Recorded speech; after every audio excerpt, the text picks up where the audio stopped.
All right, as promised, we're joined right now by Charles Arbuckle, like me, a fellow UCLA Bruin, also played in the NFL with the Indianapolis Colts, among others. Had a good career in the NFL, moved right into the TV business. Don't we, all we Bruins do that? Did a heck of a job there, but now is the tight end coach for the Arizona Hotshots in the Alliance of American Football. Charles, welcome. Hey, Randy, how you doing, man? Good to talk to you. And yeah, it's always easy when you're in California and they're always sticking a microphone in your face. Whether you're good or bad, you start thinking you're pretty good at it, right? Well, yeah, that and if you can actually respond correctly, they figure that out. So they come to you. That is true. I think some people don't really understand sarcasm. So if you're good at that and you have quick wit and you can bring up some of those philosophy classes we had to study, you can do a pretty good job here. It's not bad. It's not bad. Hey, how are things going at our alma mater, UCLA? Chip Kelly and whatnot. How do you look at that? It's interesting. I follow recruiting because of the business that I'm in college football. It's a dirty, ugly, nasty thing, but it's part and parcel for what you have to do if you're going to be competitive and compete against Alabama and Clemson Mm-hmm. and all those other teams. And what's interesting is some of the recruits they're getting are kind of the same guys that he got at Oregon. I thought he would be more competitive with some of those top 4 and 5 star guys. But I'm going to give it some time. I mean, he's shown in the past he's been able to win with those guys, and we're going to have to see because, in LA as well as I do or anywhere else, sometimes when you're recruiting those highly, highly talented kids, maybe you're not getting the 4 and 5 star guys that everybody talks about. But if they're a 3 star guy that can develop, or if you get a 4 and 5 star kid that you like, it just seems like that was the one thing they were missing out on, just from even an offers perspective. So I don't know if that's going to change. It's just interesting how this game has changed now. The more offers you give means your 25 or 30 look better. So I'm curious to see how that goes. But I will say this: at the end of the year, they were playing a lot better football on both sides of the ball, and I think DTR is going to be a really good young quarterback for him. But you know how it is, Randy. Injury Mm-hmm. here or there, and it can change the landscape of the game. Oh, absolutely. And LA, as we know, is a different sports market. It's a different sport. It's a different market in Yeah. general, but especially sports, because you always have to remember in sports, LA's with you, win or tie. Yeah. But they Hey, don't. They don't do losers. well, here's the thing. I talk about this all the time. I hear a lot of people, and you in your era too.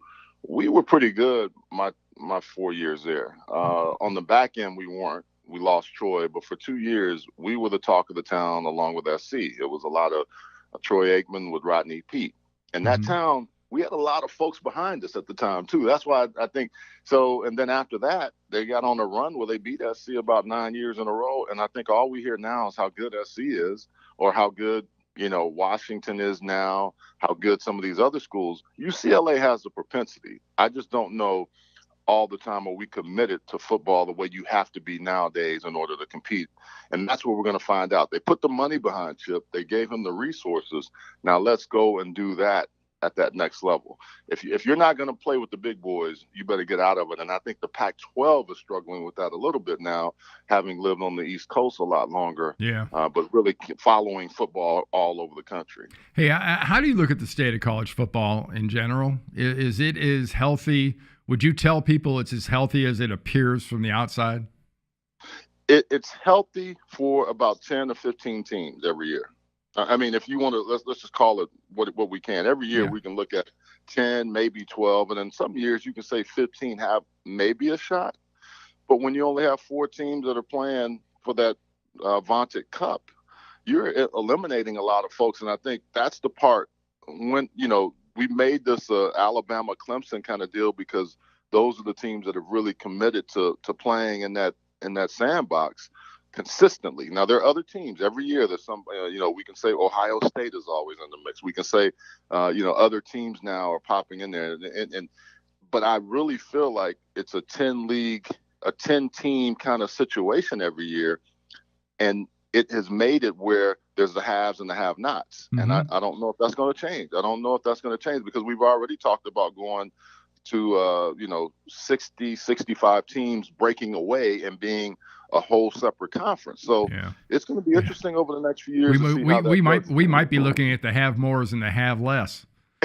You're absolutely right, and I think if you go to some of these schools like I have, and I'm sure you visited, yes, I am blown away by the resources of some of these schools and what they're able to put in just from a nutrition standpoint alone. We never had that. I remember training table was in the coop when I was in school. It probably was there when you were. We didn't have the stuff that they have now. It's called dorm food now. You just got regular dorm food if you're on scholarship. It's crazy. It really is. Hey, Charles, but congratulations on your new gig. How are you enjoying being a tight ends coach for the Arizona Hotshots? Man, I'm enjoying it. The best thing about this is seeing these young guys compete and maybe have a chance to play at the next level. People have asked me quite often, off of your team now, how many guys do you think can make it?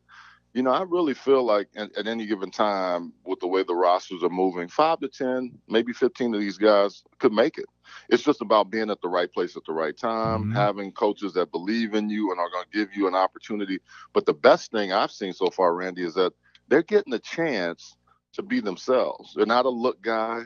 They're not, they're not a camp body. They are actually getting to play who they are and who they were in college. And you can see the confidence level in some of these young guys coming up really well. And that's been the best thing for me. I've done a showcase in the Carolinas for the last 2 years, going on 3 years. And that kind of got that bug for me for coaching again. And Rick, I've known Rick for years, and he's always said, I know you're going to coach.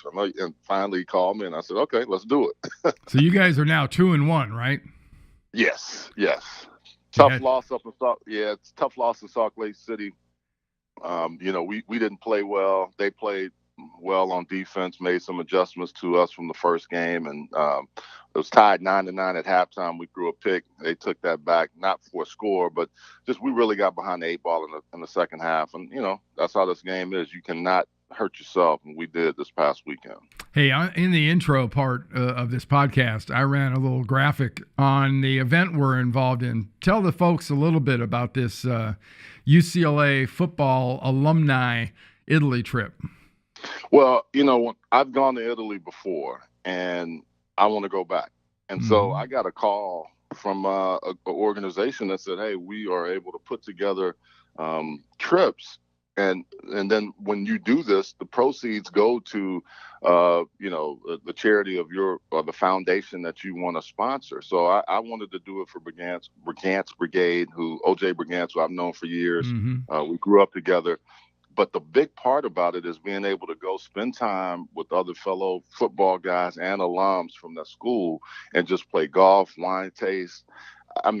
I've been to Italy once, and I knew I wanted to go back. And this trip seemed like a perfect opportunity to spend some time with you, Mike Sherrard, Donnie Edwards. We'd have some great names. How do we let? Hey, by the way, how do we let a defensive guy slide in there?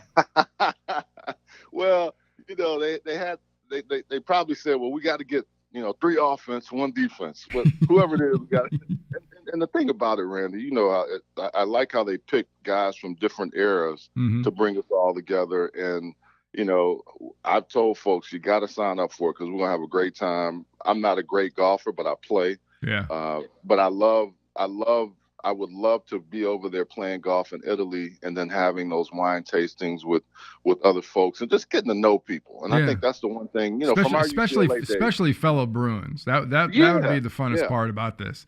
And we got a picture of the brochure, the promo for the golf trip up right here, May 1st through the 8th, 2019.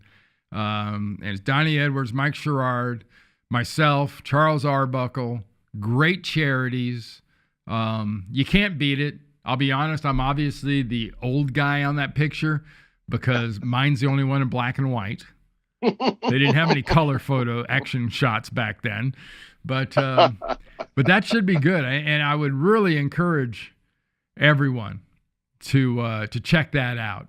It's egtour.com, right? Yep, executiveglobaltours.com is where you can find out more information on this trip. It's really worth it. But hey, Charles, I want to thank you for joining me. Good luck with the to you and Rick Neuheisel and all the hot shots out there in Arizona. Have fun, and looking forward to seeing you around during college football. Hey, man, come on out and check us out. And, if you call me, we'll have tickets waiting on you, and you'll have a good time. And we have our crowd gets into it, too. So come on out and join us, man. We'll have a good time. And then I look forward to seeing you on that golf trip with other Bruins. And even if you're a non-Bruin, you want to come get in the family, we'll take you, too. Trojans, I don't know. Might be a little more. Okay. All right. All right, Charles. Thank you. All right. Take care. Bye-bye.